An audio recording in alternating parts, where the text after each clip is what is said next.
טוב, אז אני אתחיל. חברים יקרים, ערב טוב, חבל על התקלה הזאת שהייתה לנו. אני מקווה שבמהלך הסיור יצטרפו עוד אנשים, כי בדרך כלל המספרים של המשתתפים הם מאוד מאוד גבוהים, והייתה היום איזו תקלה בלינק, גם לי בעצמי, עד שפתרנו אותה, אבל עכשיו זה הלינק הנכון. אז בכל אופן, בשם הרשות הלאומית לתרבות הלדינו, אני מברכת את אלה שהצליחו להיכנס, ואנחנו מתקרבים לסיום הסדרה שלנו, ערים מספרות, ערים שהיו בהן קהילות חשובות, קהילות ספרדיות. אנחנו ביקרנו ביוון, באיי יוון, בערים שונות בספרד, ביקרנו בפורטוגל, ונשארו לנו עוד 2 פגישות עם דוקטור אליעזר פאפו. האחת היום לסרייבו, והפגישה בחודש הבא לירושלים, ואני מבטיחה שבחודש הבא לא יהיו תקלות. אני אבדוק את זה אישית מראש, ולא יהיו תקלות עם הלינק. אני רק אציג את אליעזר למי שלא מכיר אותו. דוקטור אליעזר פאפו הוא מרצה בכיר במחלקה לספרות עברית באוניברסיטת בן גוריון, הוא מנהל מרכז משה דוד גאון, אבא של יורם ובני, לחקר תרבות הלדינו, והוא עורך כתב עת לחקר תרבות יהודי ספרד, שנקרא אל פרזנטה, ובתחומים של תרבות יהודי ספרד, שזה התחום המרכזי שלו, הוא פרסם הרבה מאמרים, והוא פרסם ספר על הגדות פרודיות לפסח, ספר שזכה בפרס בן צבי. אנחנו נטייל איתו היום לסרייבו, שזאת העיר שהוא נולד בה, ואני אישית ביקרתי בה כמה פעמים בזכות אליעזר, וגם התאהבתי בה בזכות אליעזר. אז אנחנו יוצאים לטיול בסרייבו. אליעזר, בבקשה. תודה. אז אני מנסה עכשיו שוב להפעיל, אוקיי. שניונת, אתם רואים את המפה? רואים, כן. יופי. רק נראה מה... אוקיי. טוב, אני אתחיל למשל מפה. אז ככה, סרייבו היא היום, היא בירת בוסניה והרצגובינה, ובוסניה והרצגובינה היום היא מדינה עצמאית.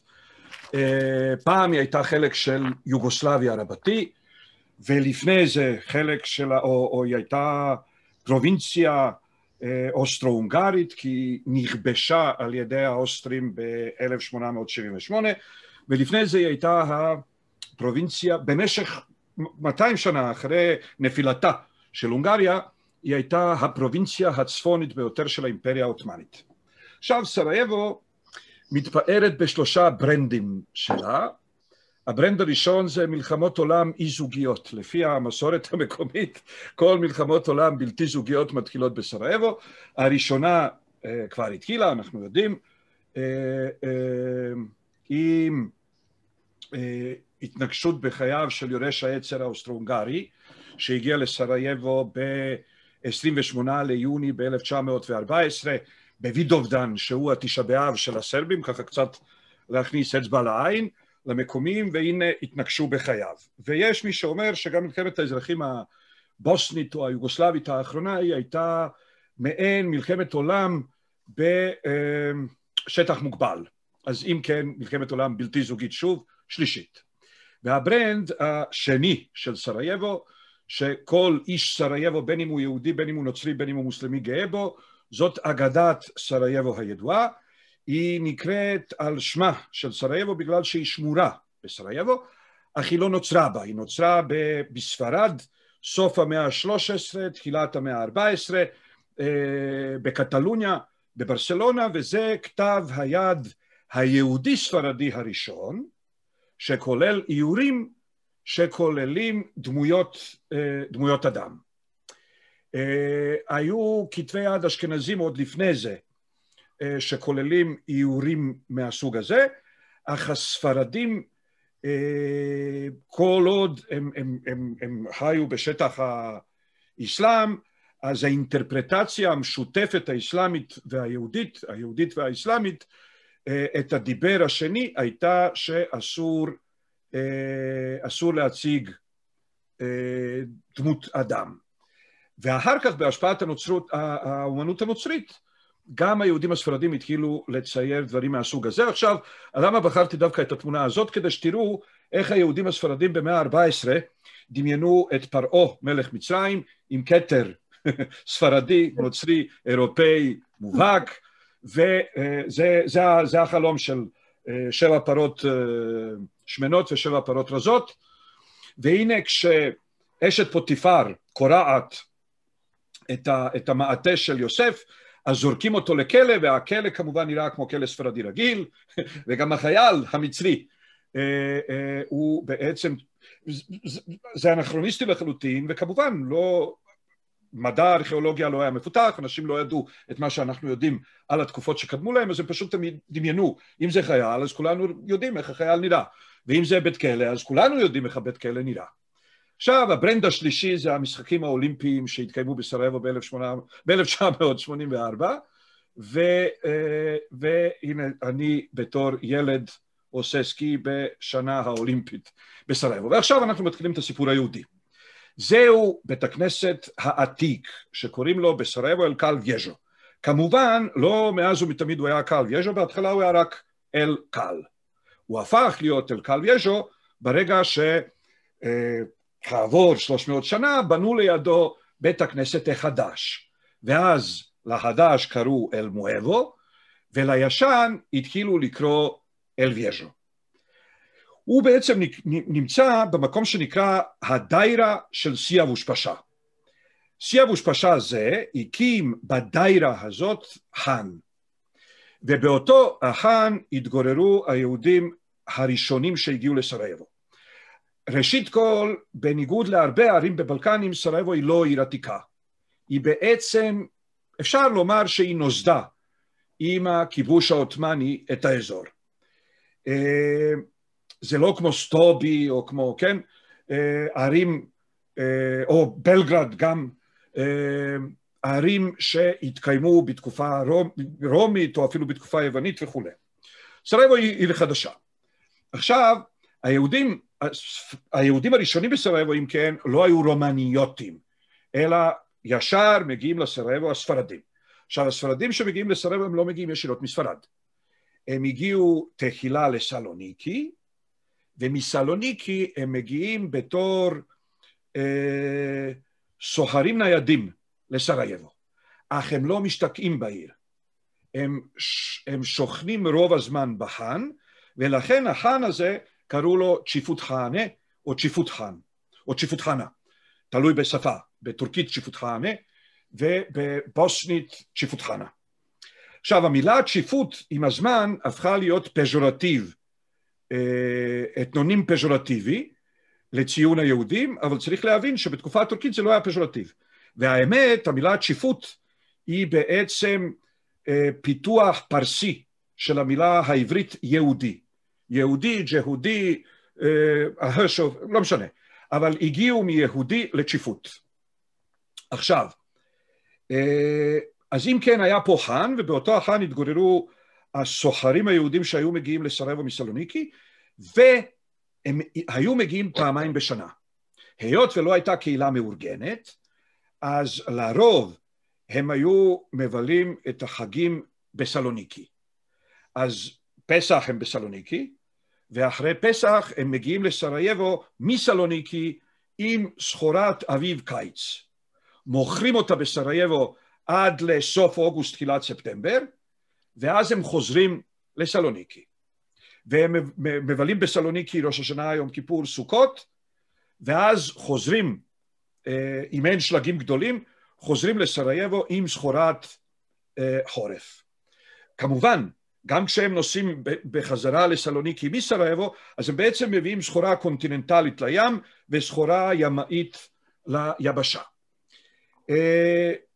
כך זה התנהל עד שווזיר אחד של בוסניה, וואלי אחד של בוסניה, לא החליט שהיהודים הם יותר מדי חיוניים לכלכלת המקום, מכדי לאפשר להם להסתובב. ואז הוא אמר להם, תקשיבו חבר'ה, או שאתם נשארים פה, או שאתם עפים. אבל זה שחלק מהזמן אתם פה וחלק מהזמן לא, אז זה לא יקרה יותר. וחלק באמת עזבו את סרייבו, ואחרים השתקעו בה. וכך נוצרה הקהילה היהודית של סרייבו. עכשיו, לאלה שיש להם, קודם כל זאת הרצאה עבור הרשות הלאומית לתרבות הלדינו, אז אני אשים דגש קצת גם על הלדינו. אפשר לראות שבאזור הבלקנים נוסדו ניבים על בסיס קומץ המייסדים. אחר כך הצטרפו כמובן לקהילות האלה גם דוברי ניבים אחרים של הלדינו, אבל כל מי שהצטרף בוטל ב-60 או התבטל ב-60. כך שסרייבו משמרת את אופן הדיבור שאופייני לפורטוגל. במה זה בא לידי ביטוי? כל צערה בלתי מותאמת הופכת בסרייבו לאי, וכל או בלתי מותאמת הופכת בסרייבו לאו. אז אם תושב איסטנבול יגיד קרידו, תושב סרייבו יגיד קירידו. וזו בדיוק דרך הדיבור בפורטוגל. עכשיו זה לא אומר שכל יהודי סרייבו לדורותיהם היו יוצאי פורטוגל, אלא שהקומץ הראשון של יוצאי סלוניקי שהייסדו את הקהילה היו יוצאי פורטוגל, הם ייסדו את הניב המקומי, כל מי שאחר כך יצטרף לקהילה הוא גם יצטרף לניב. טוב, זה החצר של בית הכנסת, זה בית הכנסת מבחוץ. עכשיו שימו לב עד כמה שבית הכנסת בעצם מבחוץ הוא די פשוט, נכון שיש הרבה חלונות, אבל המבנה הוא לא נראה עד כדי כך מפואר. זאת המקטה של המקום. פה אתם רואים את הכנסייה הסרבית האורתודוקסית העתיקה של העיר, ולמה אני מראה אותה? כי אתם יכולים לראות שהחומרים הם אותם החומרים, ומגדל פעמונים נוסף לכנסייה רק אחרי שהטורקים כבר עזבו. לפני זה היה אסור לנוצרים להקים מגדלים כאלה. אז מה הרעיון? אתם רואים בעצם שבניגוד למסגד הראשי, תכף אני אראה אותו, עם המנהרת הגבוה שלו ועם סהת כולה, שזה מגדל שעון וכולי, שהכל זה מאות מטרים מרובעים ועשרות מטרים לגובה, מבנה פולחן של הדתות הנסבלות, כך זה נקרא בתרבות העות'מאנית, או המוגנות, כי האסלאם מגן עליהם בתנאי ששלמו הראג', היו נראים מבחוץ די כמו מחסן. אמנם מבפנים הם מפוארים. הפאר הזה מושג על ידי כל מיני אפקטים, כך למשל בבית הכנסת העתיק של סרייבו יש 3 קומות, וזה נותן מין תחושה כזאת של גובה ושל פאר. מה שחשוב, תראו את הגומחה הזאת, היא מבחוץ. כי אצל הספרדים, היכל הוא נקרא היכל, והוא לא נקרא ארון הקודש. וזאת טעות לקרוא לו ארון הקודש בהקשר ספרדי, למה? כי הוא לא רהיט, הוא לא פריט שניתן להזיז אותו, אלא בעצם בונים גומחה בתוך הקיר, ומבחוץ אתה מקבל רק שערים, כמו פה, כמו שאתם רואים פה. עכשיו, זה נקרא היכל, כי כשאתה נמצא בבית הכנסת, אתה נמצא בעזרת ישראל. ומולך נמצא המבנה של בית המקדש שבירושלים, שמתחלק לשני חלקים, נכון? קודש וקודש הקודשים. אז כשפותחים את ההיכל הספרדי, יש שם קודש שאין לו מי יודע מה שימוש, פרוכת, ואחרי הפרוכת קודש הקודשים. עכשיו אצל האשכנזים זה נקרא ארון הקודש, וזה פריט, זה רהיט, והוא ניתן להזזה. והרעיון הוא שבעצם אצל האשכנזים כשאתה נמצא בבית הכנסת אתה נמצא בקודש הקודשים ואתה מסתכל על ארון הברית. אצל הספרדים לא, אתה נמצא במקום שמותר לך להימצא בו, שזה עזרת ישראל או עזרת נשים, ואתה מסתכל על מבנה אחר לגמרי, אתה נמצא כאילו מול שערי ההיכל. וזה ההיכל בבית הכנסת, בבית המקדש של שלמה, ורואים איך באמצעות הפרוכת המרחב הוא מחולק לשניים, לקודש וקודש הקודשים. אוקיי, עכשיו הקומה השלישית שימשה כעזרת נשים, ושתי הקומות הנמוכות יותר, או שתי הקומות הראשונות, שימשו כשטיבלח, ובית הכנסת היה ממוקם באמצע המרכז המסחרי. זה לא אומר למה? כי בהתחלה כל היהודים גרו באותו החאן, עם הזמן אותו החאן הפך להיות בית הכנסת ועוד מבנים קהילתיים יהודיים, והיו יהודים שהתגוררו בכל מיני רחובות, אבל היהודים היו יורדים בבוקר למרכז המסחרי, כי כולם היו סוחרים או בעלי מקצועות, אני יודע, פחח, מה שנקרא טנצ'ג'י, בלדינו וכו'. אתרים למשל, זאת אומרת רוקחים מסורתיים, רובם בעיר היו יהודים. אלה היו מקצועות יהודים אופייניים. אז כולם בעצם בבוקר יורדים לצ'רשי, ובערב חוזרים לבתים. לכן בית הכנסת היה בצ'רשי ולא באחת השכונות היהודיות. לא היה גטו בסרייבו מעולם, אבל כן היו שכונות יהודיות. עכשיו, מה זה אומר שכונה יהודית? זה לא אומר שהיא ננעלת בלילה, וזה לא אומר שכולם בה יהודים, אלא יש דומינציה יהודית. אוקיי, אנחנו עדיין פה בבית הכנסת הישן. כך הוא היה נראה בתחילת הכיבוש האוסטרו-הונגרי. עכשיו, אחד הדברים המעניינים ביותר בעיניי במסורת הספרדית יהודית בכלל, והבוסנית והסרייבית בפרט, זה העניין הזה שכל מה שקשור להיכל הוא פחות או יותר מזוהה עם נשים. וזה מתחיל בפרוכת. בניגוד לפרוחות אשכנזיים, שלרוב הם נעשים מלכתחילה כדי להיות פרוחות, הפרוחות הספרדיים הם כולם שימוש משני. בהתחלה הם מתחילים ככה. תראו, זה מה שנקרא סרמלי אורגן, או כיסוי מיטה, עות'מאני קלאסי, שהוא רקום. ונשים היו רוקמות את הדבר הזה לפני שהן מתחתנות. ואחרי שהן מתחתנות, אז כל פעם שיש ילד או ילדה חדשים בבית, אז מביאים, קראו לזה פעם כמה פרנקה, או כמה אנלטו. זאת אומרת, מביאים מיטה אירופאית רגילה, והיולדת שוכבת, אני מדבר על העידן הטורקי, וזה 300 שנה, זה לא עידן קצר. אז היולדת שוכבת לה במיטה פרנקה, והיא מקבלת אורחים. ואז היא מכוסה בסרמלי אורגן, לא משתמשים בו כל יום. ואחר כך, אחרי שהיא כבר ילדה את כל הלידות שלה, אז אם היא נורא נדיבה ובא לה להיפרד מהכיסוי שלה, אז היא תורמת אותו לבית הכנסת. לרוב, נשים שרקמו אותם, אז היה להם קשה להיפרד מהם, אלא מה? כשסבתא נפטרת, אז מוסרים את הפריט הזה לבית הכנסת, ואז מה עושים? אתם רואים פה באמצע, זה כיסוי מיטה.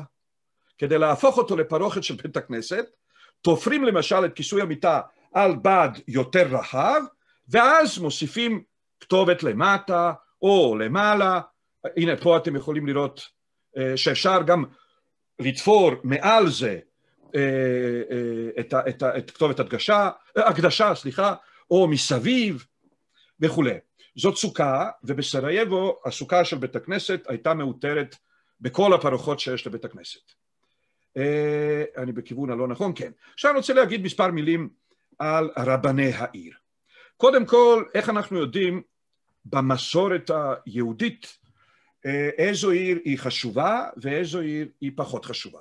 וזה לא פונקציה של מספר היהודים, זה בוודאי לא פונקציה של הכנסות, זה בעצם פונקציה של שאלה אחת בלבד.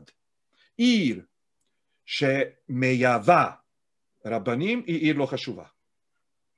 ועיר שמייצאת רבנים, אז היא עיר חשובה. ולמה? כי אין בדברים האלה פרופורציות. למה אין פרופורציות? כי בעצם אם אין לך ישיבה, אז אתה צריך לייבא רב. ואם יש לך ישיבה, אז הישיבה מייצרת הרבה יותר רבנים ממה שאתה צריך. ואז אתה מייצר רבנים. אבל אין מצב ביניים. או שאתה מייבא או שאתה מייצא. עכשיו, במהלך המאה ה-15 היהודים משתקים בסרייבו. במהלך המאה ה-16 הקהילה הזאת היא לוויין של קהילת סלוניקי. במאה ה-17 אנחנו רואים שהקהילה הזאת תופסת טרמפ על הרבנים החשובים שעוברים דרך סרייבו. כך למשל חכם צבי, חכם אשכנזי שברח מהונגריה לאימפריה העות'מאנית עקב אחת המלחמות, והתחנך שם, לפני שהוא ברח מהונגריה, הוא התחנך בישיבות אשכנזיות. כשהוא הגיע לסלוניקי, אז הוא המשיך את חוק לימודיו בישיבות ספרדיות. היה הבן אדם היחיד בעולם באותה התקופה שהכיר את שתי השיטות, גם את השיטה הספרדית, גם את השיטה האשכנזית. וכשהוא עזב את סלוניקי בדרכו לאמסטרדם ואחר כך ללונדון, אז אנשי סרייבו, שכבר הקהילה הפכה להיות מיוסדת מבחינה כלכלית, אז הם ביקשו ממנו להישאר בסרייבו. וחכם צבי הוא הרב החשוב הראשון ששהה בסרייבו. עכשיו, אני רק אגיד ככה בתור קוריוז, וכל משפט כזה הוא בעצם פותח עוד הרצאה בפני עצמה. חכם צבי שיחק תפקיד חשוב, כשחכם דוד ניטו, מי שהיה ראש אב בית דין בלונדון, של הקהילה היהודית ספרדית, הכריז שאלוהים והטבע זה אותו דבר, כי הטבע ואלוהים זה אותה גמטריה. ואז קמו נגדו הרבנים האשכנזים ואמרו לו שזאת כפירה. הוא אמר להם, אולי אצלכם זאת כפירה, ביהדות ספרד זה מקובל. ואז פנו לחכם צבי בתור מישהו שהוא גם ספרדי וגם אשכנזי, או לכל הפחות הוא אשכנזי שהתחנך גם במוסדות ספרדים, ולכן הוא יכול לשפוט אמרות של רבנים ספרדים לפי קנה מידה פנימיים ולא חיצוניים. ועובדה, לא קראו לו רב צבי, אלא חכם צבי. ובעצם לא קראו לו חכם צבי, כמובן קראו לו חכם סבי. סבי. יופי. עכשיו, סרייבו הופכת להיות המרכז של צפון בלקנים, עם הגעתו של רדף. גם פה אני צריך כהערת שוליים. קודם כל, מעטים הם האנשים בתולדות היהודים, שמזכירים אותם כל כך הרבה, שכבר קובעים להם נוטריקון ומזכירים אותו לפיו, כי אי אפשר להגיד כל פעם ריבי דוד בן יעקב פרדו כי זה ארוך, אז קראו לו רדף. כמובן, יש עשרות כאלה, אבל גם אנחנו מדברים על תרבות של 2000 שנה, תרבות רבנית, נכון? אז רמב"ם, ריבי משה בן מימון, ורש"י, ריבי שלמה יצחקי.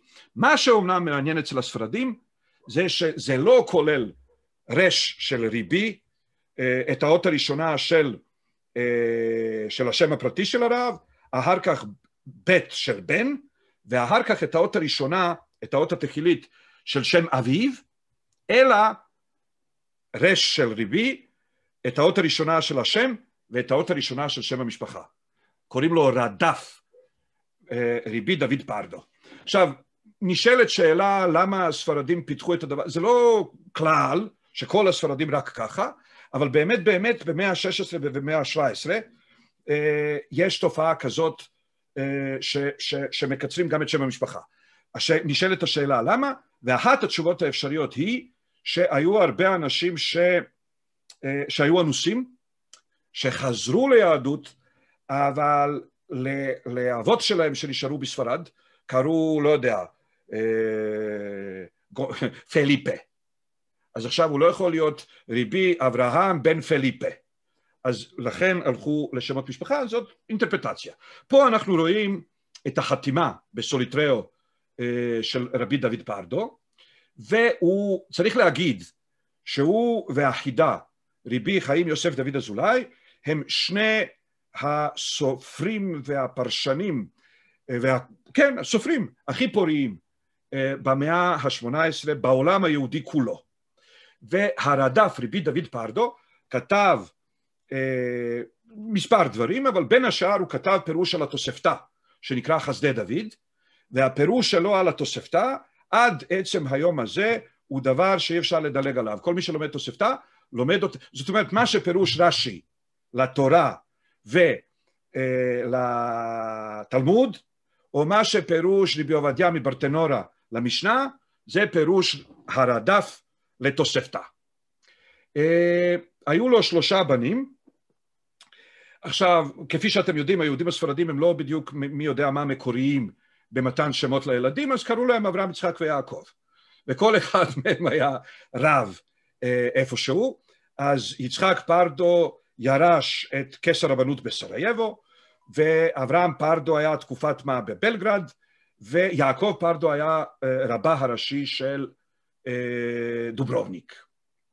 עכשיו היו לו גם הוא הביא לסרייבו שיטה מאוד מיוחדת של לימוד, שיטה איטלקית, כי הוא יליד הוא בעצם, המשפחה יצאה מספרד, הגיעה לסלוניקי, מסלוניקי הם הגיעו לסרייבו, מסרייבו ירדו לדוברובניק, מדוברובניק הוא עבר לוונציה, ומוונציה הוא חוזר לסרייבו.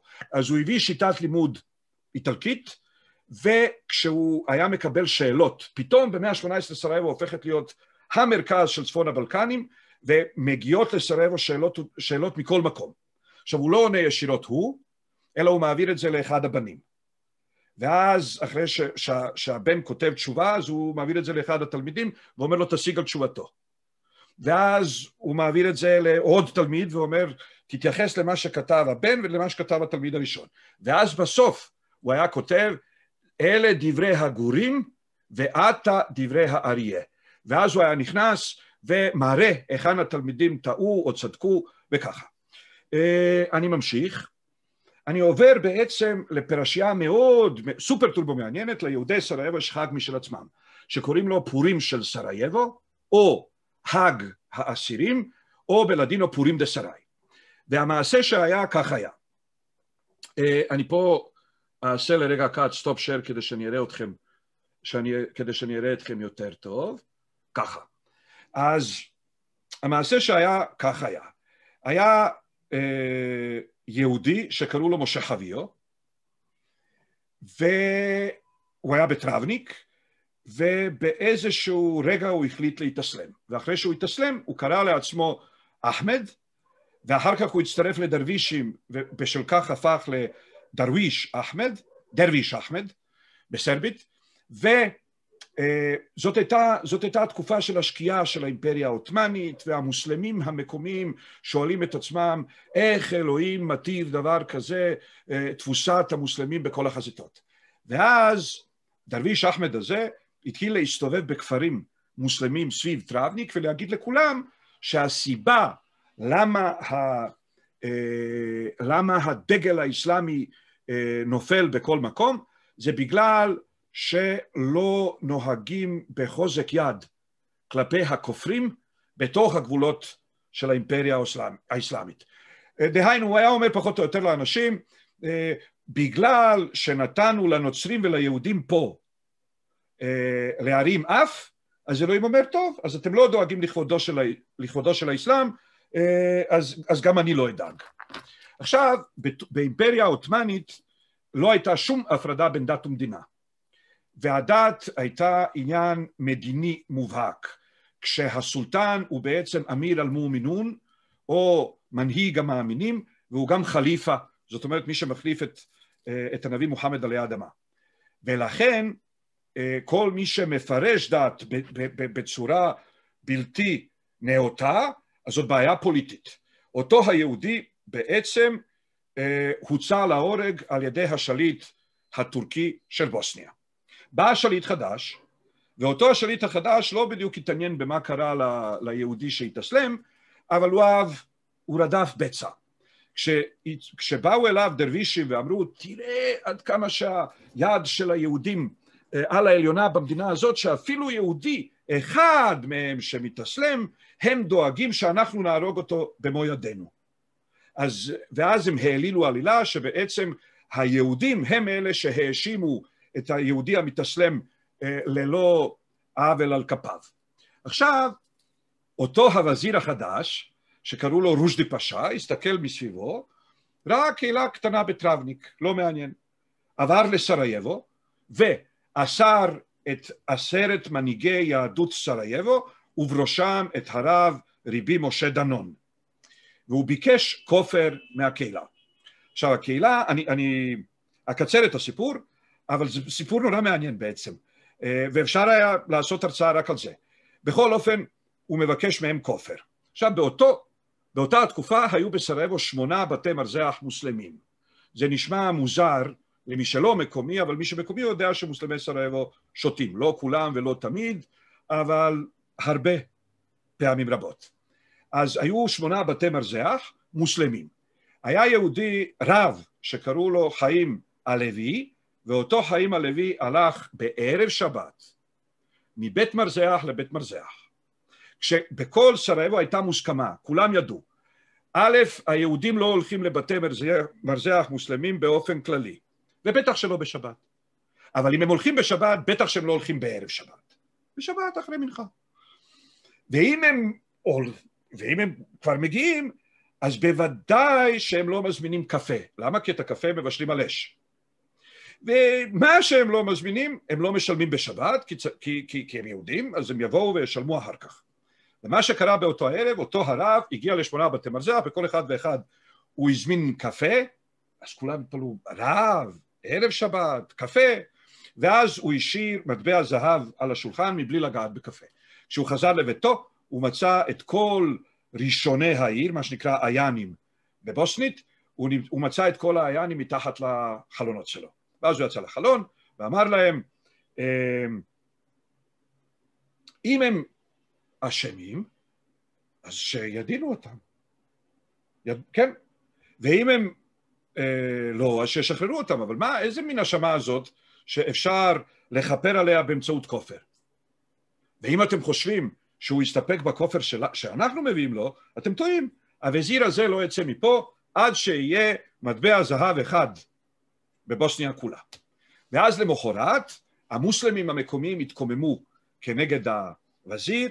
הווזיר, עד כדי כך, ההתקוממות הייתה עד כדי כך מוצלחת, שהווזיר בעצם יצטרך להתחפש במין בורקה כזאת, מה שנקרא פרג'ה, וברח משם לאיסטנבול. אני לא מוסיף, יש עוד הרבה פרטים, אני לא מרבה בהם. אותו יום ששוחררו היהודים הפך להיות חג מקומי, שקוראים לו חג האסירים או פורים של סרייבו. עכשיו, הדמות המרכזית באותו החג היה הרב משה דנון. הרב משה דנון, קודם כל, לפי המסורת המקומית, הוא ניבא את המעשה. כי עוד באותה השנה, כשקראו את פרשת האזינו, אז ירדוף כטל, יש שם פסוק, אז הוא פירש את זה כיעמוד עלינו רושדי פשע. הדבר הזה מופיע בספר אחד בלדינו, שנקרא זיכרון משה, שבו חכם יהושע שלום מסרייבו פרסם את כתב היד של הרב משה דנון, והוסיף לזה עוד פרטים. אם כן, הרב משה דנון ניבא את המעשה מראש, וגם לפי המסורת המקומית, כשבאו לשחרר אותו, אז הוא הסתכל על השעון ואמר להם, חבר'ה, אתם מאחרים. אז אמרו לו, מה זאת אומרת? אז הוא אמר להם, יש פסוק שאומר ככה וככה, וכשמתרגמים אותו לשנה וחודש ויום, אז הייתם צריכים לבוא לפני כך וכך זמן, אבל מה לעשות, אתם מאחרים.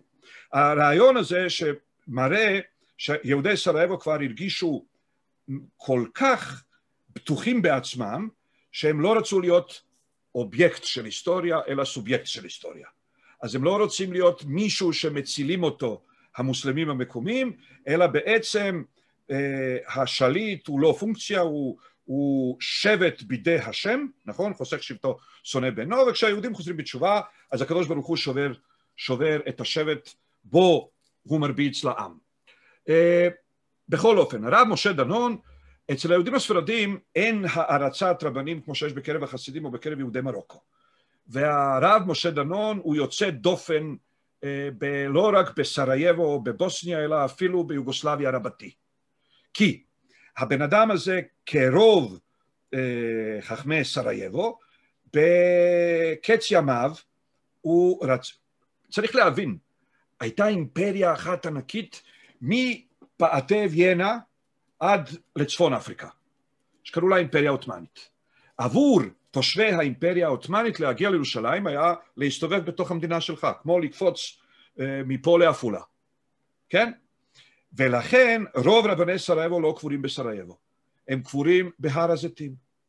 כי רוב הרבנים היו מגיעים לירושלים, זאת הייתה פלורידה, בדיוק כמו שהיהודים בארצות הברית עובדים בניו יורק, והחורף שם קשה, אבל ברגע שהם פורשים לגמלאות, אז הם פתאום עוברים לפלורידה, אז גם פה לא רק שזה היה מקום קדוש, אלא גם שהאקלים היטיב עם הזקנים. אז זקני הקהילה, ובמיוחד רבני הקהילה, נהגו להגיע לירושלים. הרב משה דנון גם יוצא לדרך, והוא יוצא מלווה בשמש שלו. ובהשפעה מסוימת של סיפור אבשלום במקרא, כשהם עוברים ליד סטולץ באחו, הם עוברים מתחת לאיזשהו עץ, והעץ מוריד לו, הענף של העץ מוריד לו את הפס מהראש. והרב עוצר ואומר, פה אני אמות.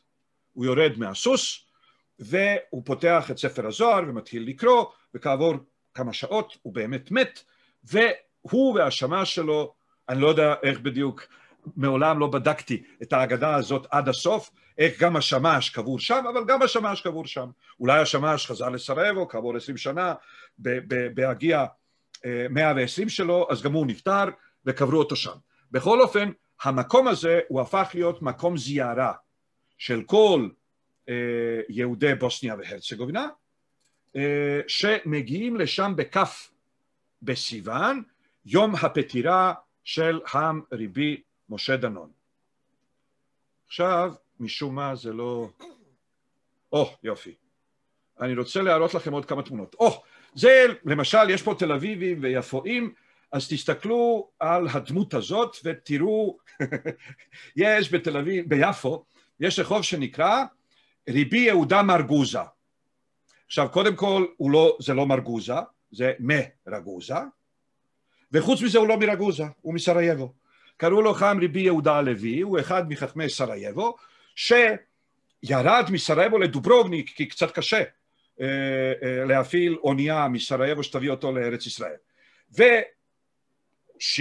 שנה הוא חי בסרייבו, ואז הוא יורד לדוברובניק, ומשם הוא מפליג לארץ ישראל. כשהוא ירד מן האונייה ביפו, אז אמרו לו, מאיפה אתה בא? מאיפה באה האונייה? אז הוא אמר להם מרגוזה. אז קראו לו רבי יהודה מרגוזה. והיום כשלא מנקדים, אז זה הפך להיות בכלל מרגוזה.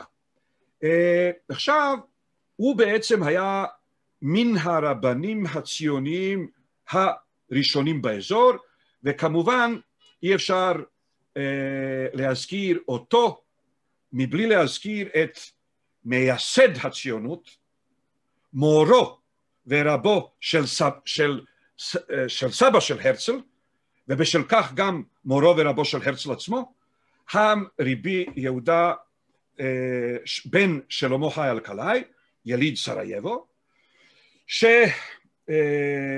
שמסרייבו הלך לזמון. היום זמון ובלגרד הם עיר אחת, ויש ביניהם נהר סאווה, אבל אז זמון בכלל הייתה באימפריה אוסטרו-הונגרית, ובלגרד הייתה באימפריה עות'מאנית. הרב יהודה אלקלעי הושפע גם מהרב יהודה ביבאס, מקורפו. רבי יהודה ביבאס לא כתב כלום, אבל הרבה אנשים מצטטים את הדרשות הנלהבות הציוניות, או הפרוטו-ציוניות, הציוניות, שהוא היה נושא בבתי כנסת ברחבי האימפריה העות'מאנית. בין השאר, הוא היה אומר, ראו, כולם פה באימפריה העות'מאנית מתקוממים, וכל אחד תופס חלק של האדמה, ורק היהודים לא קונים נשק. הרב יהודה אלקלעי הושפע ממנו, אבל מה שהכי חשוב בסיפור הזה, 1839, הבן אדם כותב ספר שנקרא דרכי נועם, והוא ספר להוראת העברית כשפה חיה. ובהקדמה לאותו הספר הוא כותב, עלילת דם שהייתה בדמשק היא האחרונה שבצרות ישראל בעת הזו. משנה הבאה, דהיינו 1839, נפתחים שערי העלייה, ויש לנו 100 שנה לעלות לארץ ישראל. מסתיים מתי? 1939. מדהים. ומה הוא אומר בהמשך? איני רוצה שמישהו יתחייב דמו בראשו בשל דבריי, אבל מי שלא יזדרז לעלות, 3 נקודות. כאילו דמו בראשו. הבן אדם ניבא את השואה, לא בדיוק בפירוט, אבל הוא אמר ב-1838, 39, שיש 100 שנה, אני לא זוכר בדיוק כי יש ספר אחד שיוצא, שנקרא דרכי נועם, ואחר כך יש ספר שנקרא שלום ירושלים, שהוא כולו קבלי, והוא כולו עוסק בשאלת קץ הזמן או הגאולה. הבן אדם הזה היה רבו של סבא של הרצל. סבא של הרצל הוא יליד זמון. אני עובר, הנה פה למשל יש חכם בשי, חם ריבי יהודה ליאון בן יוסף פינצי, שהיה חכם בשי של סרייבו. קודם כל הוא היה אב בית דין, היו תקופות שלא היה חכם בשי, כי אף אחד לא, כי היו 2, 3, 4 חכמים שכולם כיבדו אחד את השני, ימשיך כבודו, יקבל כבודו. ואז היו בתי דין שניהלו את הקהילה ולא חכם בשי. אז הוא היה אחד מן השלושה בין 1868 ל-84, ואחר כך טוב, יש פה טעות בשנים, אני אבדוק את זה אחר כך. בכל אופן, אחר כך הוא היה חכם בשי. זה חם רבי אברהם אבינון, שהיה במשך יותר כן, 25 שנה. הוא היה הרב הראשי של בוסניה והרצגובינה, הוא היה ממכובדי הרבנים בטרבניק, וכשהתפנה המקום בסרייבו, אז ביקשו ממנו להגר לסרייבו. זה חם רבי אברהם רומנו המכונה מרקדו, גם היה חכם בשי של סרייבו, וכתב ספרים אברהם, ועוד ספר שנקרא אברהם שנית. עלה לארץ ב-1913, ופה אנחנו רואים בעצם את הייתה כמובן תחנת רכבת בסרייבו, והייתה שם תחנה בעצם איפה שעוצרות הרכבות המקומיות, והייתה התחנה איפה שעוצרת הרכבת הבינלאומית, שמחברת את סרייבו לאוריינט. ואת אותה התחנה קראו יהודי סרייבו לשטציון או לשטציון די ירושלים. כאילו שהרכבת הזאת נוסעת רק לירושלים. וכל ההג'יס, זאת אומרת כל האנשים שבאים לעשות זיארה בירושלים, וכשהם חוזרים אז הם זוכים לתואר הג'י, כן? אז כולם היו מגיעים לשטציון של ירושלים, מלווים במשפחה וליווי מוזיקלי וכו'. וכך גם הזקנים שלא התכוונו לחזור לסרייבו. אז אנחנו רואים אותו פה מלווה בעצם במשפחה המורכבת ונציגי הקהילה. טוב, עכשיו אנחנו עוברים גם לרבנים המשכילים. בעצם איש בסרייבו לא ידע מה זה כיפה. גם אין מילה בלדינו לכיפה. האמת אין גם בעברית. גם בעברית אין מילה לכיפה, כי המילה כיפה היא תרגום, הוא בעצם המצאה עברית ישראלית או נאו-עברית שמתרגמת את המושג היידי כפלה. אבל זה לא מושג עברי. וליהודים הספרדים אין בכלל שם לתופעה הזאת. אלא מה? היו רבנים שמתלבשים על הטורקה, ואלה יש להם פס. ועם הפס שלהם, מרגע שהם מתעוררים, עד רגע שהם הולכים לישון. לעומת זאת, היו רבנים על הפרנקה. והרבנים על הפרנקה היו מסתובבים עם כובע בבתי כנסת וברחוב, אבל בבית הם היו ללא כיסוי ראש. אז הבן אדם הזה, חם רבי אברהם בן אהרון קפון, הוא היה רב, אבל מן הרבנים המשכילים. עכשיו, אני רק מבקש שמי שמדבר בטלפון אז שיעשה לעצמו מיוט, כי אני לא יכול עכשיו כל פעם לחפש מי מדבר. טוב, דבר אחד שחשוב להדגיש בהקשר של הרב קפון, א', הוא תרגם את משלי שלמה ללדינו. קודם כל נתחיל בזה שהוא ייסד עיתון לאלבורדה או השחר, שיצא בסרייבו במשך שנה בלדינו באותיות מה שאנחנו מכנים אותיות רש"י, למרות שרש"י לא הכיר אותם בכלל. עכשיו, כבר אז ניכר היה שהוא היה מהרקסטיליאניזדורס, כי למרות העובדה שהוא כתב בכתב מסורתי, השפה הייתה משופעת במילים ספרדיות חדשות, שהרבה קוראים לא הכירו אותם כלל.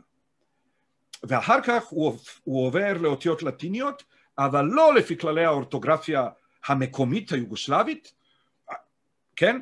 אלא לפי כללי האורתוגרפיה הספרדית.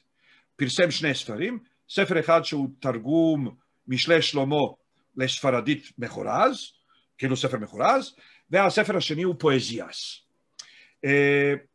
עוד דבר, הוא היה דורש, היה סמינר לרבנים, ובאותו הסמינר היה גם בית הכנסת, והוא היה הרב הדרשן של אותו בית הכנסת. והצעירים היו מגיעים לשם, כי היו לו דרשות מאוד מודרניות.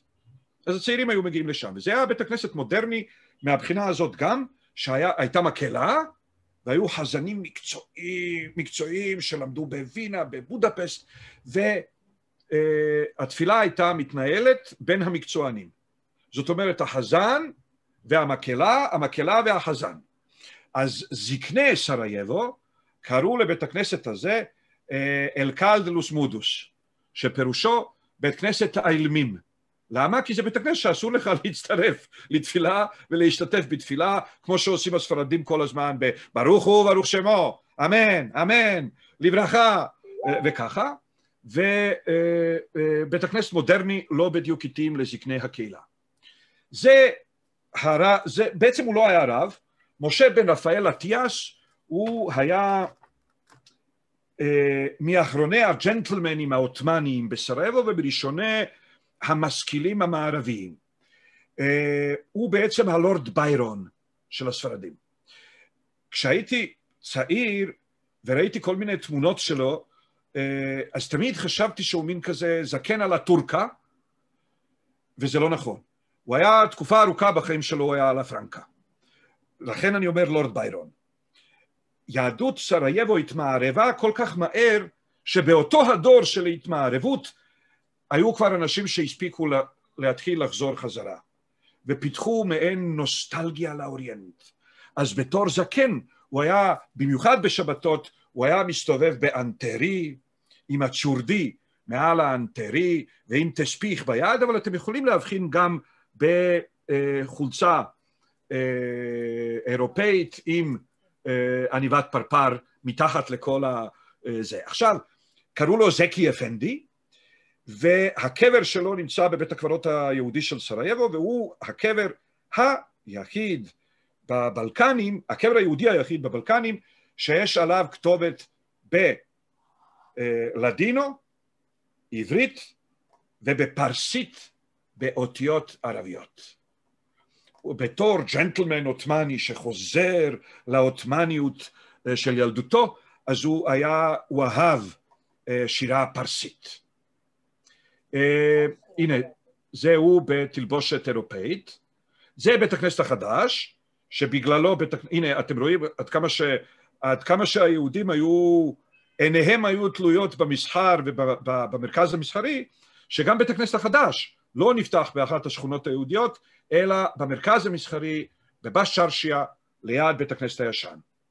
פה אנחנו בעצם רואים בפעם הראשונה בתולדות היהודים, רק ב-1914, היהודים גם מתחילים לפתוח בתי כנסת בשכונות שלהם עצמם.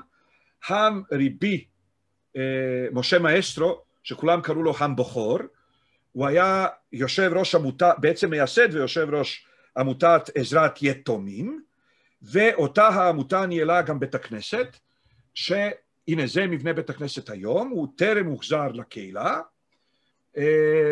אתם יכולים לראות עליו מגיני דוד ומנורות, וזה בעצם בשכונה בילאבה או ביאלאבה, בלדינו זה נקרא אילקל דילה בילאבה, או בסרבית ביאלבסקי חרם. וזה בית הכנסת בפנים, וזה בעצם איך הוא נראה מהצד השני, ופה סטודנטים ישראלים שהגיעו לשם, אז הם גירדו בקירות ומצאו חלק מהעיטורים המקוריים. טוב, עכשיו אנחנו מגיעים לתקופת יוגוסלביה. זה הרב הראשי של סרייבו שקראו לו משה או מוריץ לוי, הוא כתב ספר די ספרדים אין בוסניאן, היהודים הספרדים בבוסניה, הוא כתב אותו בגרמנית, הוא בעצם היה רב ספרדי על הפרנקה. מה זה רב ספרדי על הפרנקה? בדיוק כמו הרבנים המיטל אירופאים האחרים, גם הרב הספרדי הזה בעצם התחנך בווינה, ועשה דוקטורט שלו בווינה, ולפי רוח הזמן גם הוא בדוקטורט שלו עסק במדען איסלאמי שכתב בערבית, והוא במסגרת הדוקטורט תרגם את כתב היד שלו, כתב היד בלתי נגוע וכו'. אז היו כמובן הרבה רבנים זקנים ממנו ויותר מלומדים ביהדות ממנו, אבל כפי שאמרתי, יהדות סרייבו הפכה למאוד מודרנית ולמאוד מערבית, ולכן הם רצו רב דוקטור. הם רצו לא להתבייש אל מול קהילות אירופאיות אחרות, על ידי זה שיש להם רב ככה לבוש על הטורקה שמדבר רק לדינו, אלא רצו רב שמדבר גרמנית וסרבו-קרואטית וצרפתית, איטלקית, ספרדית, ספרדית יהודית וכו'. מבחינת הרשות הלאומית לתרבות הלדינו חשוב להדגיש שהוא היה פעיל ספרדי מובהק עוד בהיותו סטודנט בווינה. רוב התלמידים, רוב האינטליגנציה הצעירה היהודית ספרדית בווינה היו בעצם יוצאי בוסניה, חלק כמובן היו גם יוצאי בולגריה וטורקיה, דוגמת למשל אליאס קנטי שזכה לפרס נובל בספרות, שהוא היה יוצא בולגריה. הסטודנטים היהודים ספרדים האלה מבוסניה ייסדו גם עיתון שקראו לו אל מונדו ספרדי, וגם איגוד סטודנטים יהודים ספרדים שקראו לו אספרנסה. וגם בייסוד וגם בניהול העיתון והאגודה היה תפקיד חשוב או חלק חשוב לרב מוריץ לוי, והוא התכתב גם עם פולידו. כשפולידו התכתב עם כל מיני אינטלקטואלים באזור הבלקנים, אז הוא התכתב גם עם החכם הזה. אני חושב שהם בכיוון הלא נכון. אוקיי, זהו בעצם סמוך למלחמת העולם השנייה, וזאת אחת הטרגדיות הגדולות של יהדות סרייבו. בעצם הקהילה כמעט ירדה מנכסיה ערב מלחמה, כי בתחרות אל מול שאר הקהילות הם רצו להראות עד כמה שהם היכו שורש, עד כמה שהם בוסנים, עד כמה שהם יוגוסלבים, עד כמה שהם אנשי סרייבו שורשיים, שב-1930 הם בונים, הם בעצם מסיימים בנייה של בית הכנסת שעלה את כל החסכונות של הקהילה. אבל זה היה הבית הכנסת היהודי ספרדי הגדול באירופה. והוא היה בסגנון פסאודו מאורי, ופה אנחנו רואים את מוריץ לוי מלווה ברב יצחק אלקלעי שהיה רבה הראשי של יוגוסלביה כולה, ומאחוריהם רבה הראשי האשכנזי של סרייבו, חכם שמואל וסל.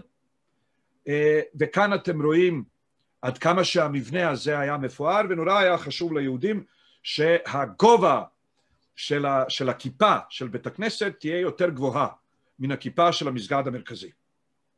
וזה בית הכנסת מבפנים. ופה אתם רואים ב-1941, עוד לפני שהגרמנים מפציצים את סרייבו, מוכרזת מדינת קרואטיה העצמאית, ושכנים מוסלמים וקרואטים, אבל בעיקר מוסלמים, מתנפלים על בית הכנסת שהיה קורבן להפצצה. אנחנו לא יודעים אם הגרמנים מלמעלה, כנראה כן, כי עובדה, הפצצות הגרמניות לא נפלו על המסגדים, אבל כן נפלו על בית הכנסת היהודי, והיהודים ידעו פחות או יותר מה הולך לקרות, ולכן איש לא מחה ביד המונים שהשתערו על בית הכנסת ופשוט הורידו ולקחו כמו אגבים, כמו אגב, כן, לקחו כל דבר שניתן היה לקחת. טוב, כך נראה היה בית הכנסת בשנות ה-50. היום כמעט ואי אפשר לראות אותו, כי מכל הצדדים הוא עדיין קיים, אבל הוא בעצם, יש חומות מסביבו, של בניינים, ורק מצד אחד אפשר לגשת אליו ולראות אותו. זאת האנדרטה לזכר 400 שנה של נוכחות יהודית בבוסניה. זה בית הכנסת לשעבר, וכך הוא נראה היום מבפנים. הקהילה היהודית נתנה את בית הכנסת מתנה לעיר, בתנאי שהעיר תהפוך את המרחב למבנה מוקדש לתרבות. ואז בהתחלה זה היה רדניצ'קי אוניברסיטת ג'ורו ג'קוביץ', שזה בעצם מעין אוניברסיטה פתוחה, והיום זה בוסנסקי קולטורני צנטר או מרכז תרבות בוסניה. אתם רואים שעדיין בית הכנסת מתנוסס קצת, הכיפה המקורית נפלה והיא הוחלפה בכיפה הרבה יותר נמוכה, ואתם רואים פה שהוא מתנוסס קצת מעל אחד המבנים שמסובבים אותו, וזה הצעד היחיד שאפשר לראות אותו, וזה מהחלון של הגימנזיה בה למדתי. אז אני בעצם במשך 4 שנים הסתכלתי על בית הכנסת הזה כל יום חצי יום. וכך זה נראה, אתם רואים שזה לא רק בית הכנסת, אלא גם מבנה קהילה מפואר, ולפה עברו ב-1930, קצת לפני מלחמת העולם השנייה, כל המוסדות היהודים הספרדיים הכלליים. זה בית הקברות, שכמובן כמו כל שאר יהודי ספרד, גם יהודי סרייבו קוראים לו בית החיים, בית החיים, ופה אתם רואים תמונה ישנה של החלק הוותיק של בית הקברות. עכשיו, המצבות האלה הן נורא מיוחדות, ואנחנו קוראים להם בסרייבו אריה שוכב, כי הן באמת נראות כמו אריה, כי כפי שאתם יכולים לראות הן דיאגונליות, הן לא ישרות, הן דיאגונליות, אז הן בעצם נראות כמו אריה ששוכב. ואז האסוציאציה הראשונה כמובן היא גלות ירושלים אשר הייתה בספרד, אז גור אריה יהודה, אז אם כן היהודים הספרדים הם גלות ירושלים אשר הייתה בספרד, ולכן הסמל שלהם הוא אריה. זאת אינטרפרטציה מקובלת בקהילה. זאת האנדרטה לזכר קורבנות השואה בבית הקברות היהודי העתיק. הנה זה הקבר, מה שאתם רואים בצד שמאל למעלה, זה הקבר של זקי אפנדי עם 3 כתובות שלו בלדינו, בפרסית ובעברית. זאת קבוצת סטודנטים ישראלים שהגיעה לסרייבו כדי לחדש את האותיות בחלק מהמצבות, כי רק דוברי עברית יכולים לעשות זאת. זאת אומרת, הצעירים של הקהילה המקומית הם יכולים להתנדב לנקות, אבל לא לחדש את האותיות. טוב, בדיוק כמו, סרייבו היא אזור או מקום מפגש של תרבויות שונות. תמונות בבתי קברות בארץ, אנחנו רגילים שמי שעושה את זה, זה העולים חדשים מרוסיה, והגורג'ים, עולים חדשים מגרוזיה. וכמובן זה חלק של התרבות הסלאבית אורתודוקסית או אורתודוקסית באופן כללי. יהודי סרייבו ויהודי בלגרד, כנראה בהשפעת הסביבה או החלק, בבלגרד זה הרוב, וגם בסרייבו הייתה אוכלוסייה סרבית אורתודוקסית גדולה. בכל אופן היהודים הספרדים מעתיקים את העניין הזה, ויש הרבה קברות עם תמונות. בחלק אתם יכולים לראות גם כתובות בלדינו, כמו למשל כאן, una gioia imponente, hombre preciado y inteligente, yéndose al mundo de la verdad, todos aprecian sus hechas de bondad, vicepresidente de la comunidad, presidente de sociedades, laborador público días y tardes, la taxa de su vida fue cortada, antes del tiempo fue arrancada, a su encuentro salgan ángeles del cielo, en Gan Eden den a su alma קונסואלו. היות ואנחנו פה באירוע של הרשות הלאומית לתרבות הלדינו, אז אני רק אפנה את תשומת לבכם לכך שכתוב אינטליגנטה. ולמה אינטליגנטה? זה מה שנקרא היפר-קורקציה. היות והם יודעים שהם טועים כביכול, כשהם אומרים קירידו במקום קרידו, אחר כך כשהם מתקנים והופכים אי לאה, הם הופכים אי לאה גם באותם המקומות איפה שכל האחרים אומרים אי, אינטליג'נטה. ואנשי סרייבו כשהם כותבים, הם אומרים כמובן אינטליג'נטי, אינטליג'נטי, הכל אי. וכשהם כותבים, הם כותבים אינטליגנטה, כי זה נשמע להם יותר אינטליגנטה. טוב. רציתי פה עוד משהו טוב. עכשיו, חלק מהחוקרים טוענים שהמצבה היהודית התפתחה ממצבה בוסנית ימי ביניים האופיינית לשלושת סוגי הנוצרים שהתגוררו בבוסניה, שחיו בבוסניה באותם הימים, דהיינו האורתודוקסים, הקתולים ובני הכנסייה הבוסנית. וכך נראות המצבות האלה. אני לא כל כך משוכנע, אבל בסדר, זאת טענת חלק מהחוקרים. פה אתם יכולים לראות בעצם תבזורת יהודית בתקופה העות'מאנית, אתם יכולים לראות שאין גטו, היהודים גרים בכל מיני מעלס, למשל בגזיחוס ובגובה מהלה יש 20 בתים, בתוכם 74 גברים. אז לפי זה אנחנו יכולים בעצם פחות או יותר לחשב את גודל המשפחה בסוף העידן העות'מאני. כמו שאמרתי, טנצ'ג'י, העוסק בפחח, זה היה אחד המקצועות היהודים האופייניים, ויש פה ציור של אחד הציירים היהודים ספרדיים החלוצים באזור, קביליו, ופה זה אתר, דהיינו רוקח מסורתי, גם זה היה מקצוע אופייני ליהודים. פה אתם למשל יכולים לראות מוסלמי אציל, לפי התלבושת, וגם יהודי עני משמאלו. היו בסרייבו גם חמלים יהודים, זאת אומרת סבלים יהודיים. עכשיו אלה, שוב, זה דניאל קביליו, ואלה שתי גבירות יהודיות ספרדיות ברחוב, כשראשן מכוסה בטוקדו.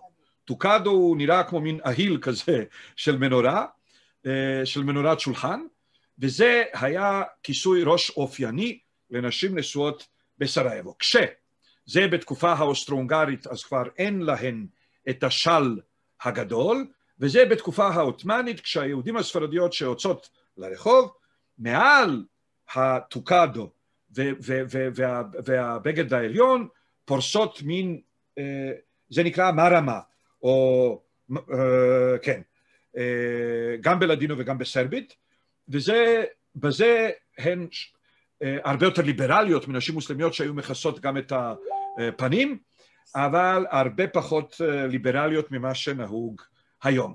פה אתם רואים 3 זקנות, 2 כבר מודרניות, אין להן את השל, ואחת שהולכת על הטורקה. זאת אומרת, בנוסף לטוקדו, היא שמה על ראשה גם את השל המסורתי, והנה, בעצם, לפי המבנה של הטוקדו, אנחנו מבינים שנשים לא היו יוצאות בלי של לרחוב, כי רוב השיער, רואים אותו. מתחת, הטוקדו לא באמת מכסה את השיער. הנה פה שוב 2 זקנות מודרניות. עכשיו אני רוצה להראות מעבר מתרבות עות'מאנית לתרבות אירופאית. זה בעצם חדר רגיל, לא במיוחד מפואר, בבית עירוני, בין אם מדובר בבית יהודי, בבית סרבי, בבית מוסלמי. שימו לב שהמפה היא לא על השולחן, אלא מתחת לשולחן, כדי שפירורי לחם לא ייפלו על הרצפה, כי זה אסור על פי ההלכה. ואחר כך אנחנו רואים משפחה יהודית ספרדית, שבחלקה, תסתכלו על הזקנים, הם כולם עדיין לבושים על הטורקה, תסתכלו על הצעירים, הם על הפרנקה, אבל הם כבר לא יושבים על הרצפה סביב שולחן נמוך, כפי שהיה נהוג בעידן העות'מאני, אלא כבר יש להם מזה פרנקה, או מזה אנלטו, סיאס אנלטו. אתם רואים מעל השולחן את הקנדיל המסורתי. היהודים הספרדים לא היו מדליקים נרות, לא נרות שעווה, בטח שלא נרות פרפין, אלא היו מדליקים מנורת שמן, או כן, מנורת שמן, אוקיי, שמגיעה מן התקרה עד מעל השולחן. אני מדלג על חלק מהדברים כי לא נספיק הכל. זאת לאורה פאפו בוכורטה, עליה אי אפשר לדלג. החוליה החסרה בתולדות האבולוציה של נשים יהודיות ספרדיות. למה? כי בעצם האנשים שקדמו לה ספגו המון מסורת, אבל לא היו להם כלים מערביים מודרניים כדי להנציח את המסורת. נשים שבאו בעקבותיה, כבר היו להם הכלים המערביים לשפוך, רק שלא ספגו כלום, אז קשה לשפוך. אי אפשר להגיד לא ספגו כלום, אבל יחסית, הכל יחסי, אז יחסית לבוכורטה לא ספגו כלום. עכשיו, בוכורטה היא בעצם האחרונה שזכתה להתחנך על ברכי המסורת הספרדית, היהודית, אסלית, שורשית של פעם, מסורת בית, חינוך בית, והיא הראשונה שקיבלה כלים מערביים, ולכן המחזות שלה הם לא יסולו בפז מבחינת האשנב, או בעצם זה אפילו לא אשנב, זה דלת פתוחה לרווחה, לעולם שאחרת הוא לא מתואר לחלוטין. עולמן הפנימי של נשים יהודיות ספרדיות. אני רק אביא לכם דוגמה סופר טורבו קטנה. בדרך כלל נהוג לחשוב שנשים לא ידעו קרוא וכתוב, ולכן לא ידעו כלום. בטח שלא הבינו בהלכה, ובטח שלא הבינו בפלפול ישיבתי וככה. הכל פונקציה של כמה אכפת להם. כי כשגזרו רבני סרייבו, גזרה האומרת לא ישחקו את המשחק הארור של קלפים, שהגמטריה של קרטן עולה שטן, בשום בית יהודי, בימי קודש של חול המועד סוכות.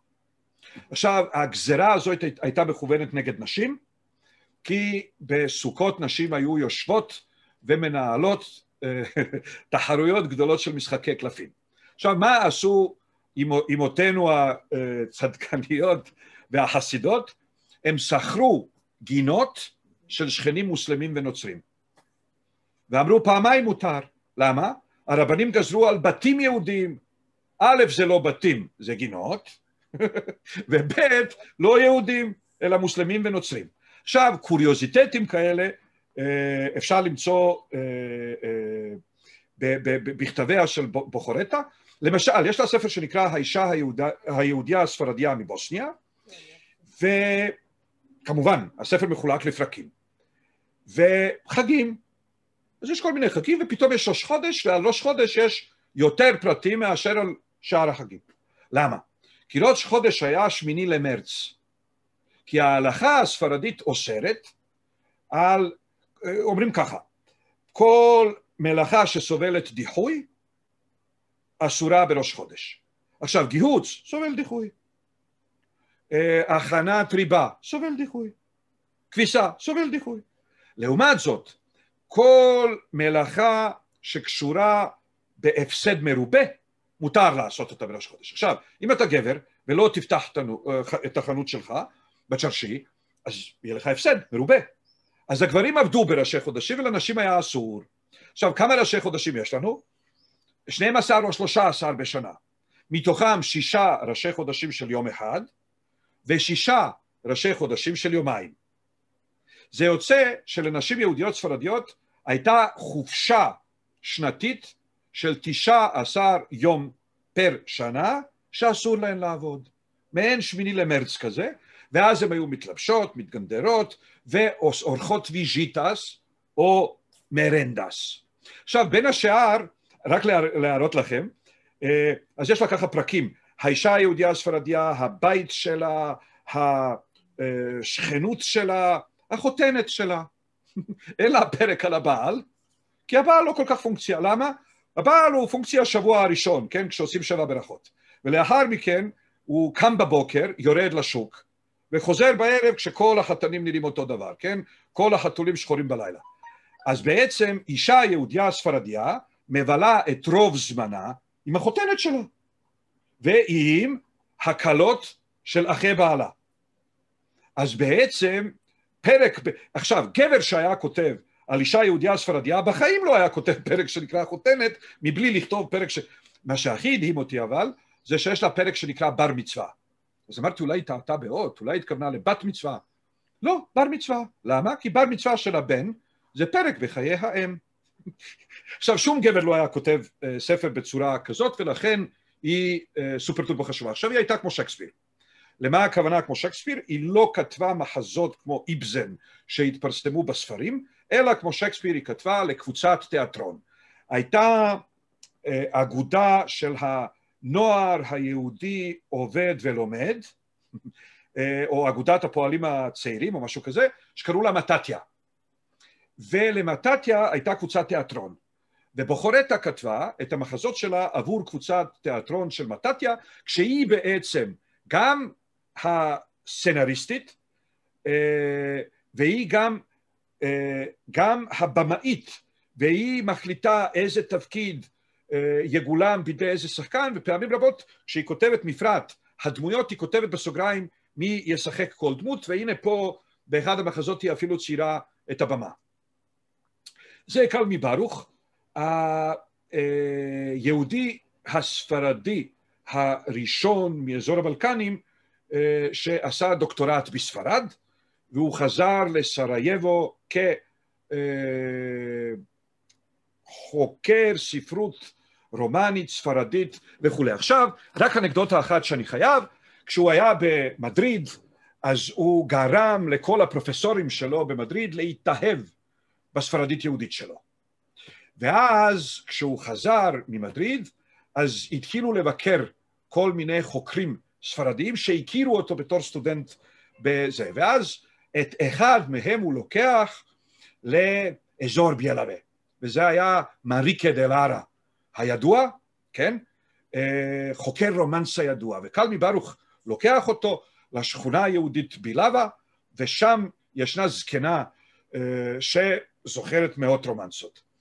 עכשיו היא כובסת באבלי, היא כובסת כביסה בגינה, קלמי נכנס מלווה בפרופסור הספרדי, והפרופסור מנסה לדבר בשפת סרוונטס, והוא אומר, שלום, קוראים לי מנריקה דה לארה, ואני חוקר הרומנסות היהודיות ספרדיות, וככה, ובאתי לפה כי שמעתי, שהיא מסתכלת עליו, ואז היא מסתכלת על קלמי ואומרת לו, אסתה, דנדה שם בזו hablar en ג'יג'ו? מאיפה הבחור הזה יודע לדבר יהודית? ומאותה התקופה, אנקדוטה שהזכיר לי מורנו מקודם, ואני אספר גם אותה ואנחנו מתקרבים ממש לסוף, ב-1920 ומשהו, כמו שאומרים אצלנו ב-1920 וכוסור, אז פותחים קונסוליה ספרדית בסרייבו, וכמנהג באותם הימים, כומר קתולי מספרד בא במיוחד כדי לברך את הבניין במי קודש. עכשיו הם יוצאים מהבניין, הקונסול ואשתו, גברת הקונסולית, כך קראו לזה, גברת הקונסולית, ומלווים כמובן בכומר קתולי, ומדברים ספרדית. ושתי סבתות יהודיות עוברות דרך שם, ואחת נותנת מרפק לשנייה ואומרת לה, תראי, מירה בלנקה, פפז ג'יג'ו, תראי בלנקה, כומר יהודי. כי זה שהוא לבוש ככומר, זה לא מבלבל אותה, אם הוא מדבר ספרדית, הרי שהוא יהודי. ואז הסרט הראשון שהגיע לסרייבו, סרט טון הראשון, כי לפני זה היו סרטים אילמים, היה סרט אחד של אימפריו ארגנטינה, שחקנית ארגנטינאית, והסרט היה בספרדית כמובן. ומלבד היהודים, אף אחד אחר בסרייבו לא מדבר ספרדית. אז עכשיו כל היהודים, כולל זקנות שלא יוצאות מהבית בחיים, או פעם ביובל, כולם הלכו לראות את הסרט היהודי. עכשיו באותם הימים עדיין לא המציאו את הכתוביות. אז במקום כתוביות בתחתית הסרט, שני שחקנים מקומיים, שחקן ושחקנית היו יוצאים, והיו מקריאים בקול רם את תרגום התפקידים בסרט. והסבתות היהודיות היו זורקות עליהם נעליים, ואומרות, תשתוק, אי אפשר לשמוע סרט. כי כמובן הם הבינו יותר טוב את הספרדית ארגנטינאית מאשר את הסרבית, למרות שהן גרות שם 500 שנה. עכשיו, מאותו הסרט ירדו לעם מספר שלאגרים, מספר, איך נקרא להם, אני יודע, טנגואים, כן, מספר טנגואים, כאלה ארגנטינאים מודרניים לחלוטין. וכשהייתי נער, נגיד 17, 18, 19, אז ביוזמת ועד הקהילות היהודיות של יוגוסלביה רבתי בבלגרד, יצאנו לעבודת שדה, להקליט כל מיני סבתות שרות, ואז הסבתות מתחילות לשיר רומנסה ככה ממאה ה-13 ו-14 ו-16, ואז עוברות לטנגו ארגנטינאי. ואז אתה אומר, עכשיו, בטנגו אומרים מילים במבטא ארגנטינאי. אז את זה אני חייב, היות ואנחנו בערב של הרשות, אז אני חייב להדגיש פה את נושא הלדינו. אז הסבתות נשבעות בהיכל ובספר התורה שבו, שזה ספר שהם קיבלו מסבתא שקיבלה אותו מסבתא שקיבלה אותו מסבתא, זה שיר שהגיע מספרד, וזה שיר קולנוע ארגנטינאי. עכשיו, באיזשהו שלב אתה מתחיל להתווכח. אז הסבתא שרה, שולה קריה, מסקיה מוידה, מסקיה ממדרה, לאמה ושו. וזה במבטא ארגנטינאי, שפירושו כמובן, אני אהבתי אותה יותר מאשר את אמי, יותר מאשר את חיי, אהבתי אותה אני. אבל לא אומרים יו, כמו שאומרים בספרדית יהודית, אלא שו, כמו שאומרים בארגנטינאית. אז הסבתות שרות, שולה קריה מסקיה מוידה. אז אני אומר, אבל את רואה שזה ארגנטינאית, כי זה שו. היא אומרת לי, מה הקשר? זה שם, כמו ג'ו. ואז השיר בעצם היה אומר, ג'ו אהב אותה יותר מאשר את אמא שלי, יותר מאשר את חיי אהב אותה ג'ו. אבל מי שאוהב שירה הוא לא בדיוק מקפיד על התחביר וההיגיון הדקדוקי. זה יצחק סמוקובליה. פה אני חייב גם להדגיש דבר נוסף, שני הספרים שלו, לא, קיימים שני ספרים שלו, שני קבצי סיפורים שלו, בעברית, תורגמו בידי יקיצה מאסטרו, יעקב מאסטרו. מי שרוצה לקבל אותם ב-PDF, אז יש לי אותם, הוא ישלח או לתמר או לאודליה אימייל, ואני אעביר לו את שני הקבצים. עכשיו, היו הרבה סופרים שכתבו לדינו, ובחלק אין לזה הרבה ערך ספרותי, אבל חלק ממש כן. הבעיה היא שרוב בני הקהילה נרצחו בשואה, ואלה שיצאו, ניצולי שואה, מחציתם עלו לארץ ישראל ב-1948, ואלה שנותרו שם, גם אם לא התחתנו בנישואי תערובת, הם כבר לא הייתה להם מסה קריטית לשמר את השפה. ולכן הסופרים היהודים ספרדים שכתבו בסרייבו בין שתי מלחמות העולם, נפלו בפח. כולל את בוכורטה הגדולה, ביניהם למשל בוקי ומוני פינצי ובנימין פינטו, שהיצירות שלהם לא מפגרות אחרי זו של סמוקובליה או של שולם עליכם. אבל מה יצחק סמוקובליה בחר לכתוב בסרבית? והיום בהרבה ערים בבוסניה יש בתי ספר על שמו, רחובות על שמו. הספרים שלו הם חלק בלתי נפרד של ספרות חובה בבתי ספר יסודיים ותיכונים, ולעומת זאת רוב היהודים וכל הנוצרים והמוסלמים בבוסניה לא יודעים כלום על היהודים שכתבו, על הסופרים שכתבו בספרדית יהודית. אלה אחרי הכרזה על המדינה הקרואטית העצמאית, אז יהודי סרייבו הגברים הובלו מיד לעבודות פרך, לאחר מכן הם הועברו למחנה הריכוז יאסנובץ, שהוא נקרא האושוויץ של הבלקנים, ובצדק, כי הוא באמת האושוויץ של הבלקנים, ויש דברים שאושוויץ הוא לא ניתן להשוואה, קודם כל מבחינה מספרית, ויש דברים שיאסנובץ לא ניתן להשוואה. הייתה הכרזה של האוסטשים, הנאצים הקרואטיים, ובאותם הימים השם הלאומי קרואטי לא כלל רק קרואטים קתולים, אלא גם מה שהיום נקרא בושניאקים, או מוסלמים בוסניים, אז קראו להם קרואטים לדת מוחמד. אז לא כל הקרואטים היו אוסטשים, אבל כל האוסטשים היו קרואטים, חלקם קרואטים מקרואטיה או מבוסניה, וחלקם מה שהיום נקרא בושניאקים מקרואטיה או מבוסניה, רוב הבושניאקים כמובן מבוסניה. עכשיו, האוסטשים רצו שליש מהסרבים באזור, הם לא טיפלו במרכאות כפולות, כן? רק ביהודים ובצוענים כשאר הארים, אלא גם בסרבים. כשהתוכנית הייתה לרצוח שליש מהסרבים, להגלות שליש נוסף, ואת השליש הנותר להפוך לקרואטים על ידי הטבלה לנוצרות קתולית. עכשיו, ניצולי יהדות בוסניה הם רובם או שמצאו את עצמם או שברחו לאזור הכיבוש האיטלקי בפרוץ המלחמה, ועד 1943 הם היו באזור הכיבוש האיטלקי. משם 95 אם לא 98% של הפליטים היהודים עברו לאזור המשוחרר בקורדון, ליקה ובניה, וכך הם ניצלו. מי שנשאר באזור הקרואטיה העצמאית, כבר ב-1941 הגברים הועברו למחנות הריכוז, בהמשך נשים וילדים. ביאסנובץ היו תחרויות שחיטה. מה זה תחרויות שחיטה? האוסטשים, כדי שהיד לא תתעייף, אז הייתה להם כפפה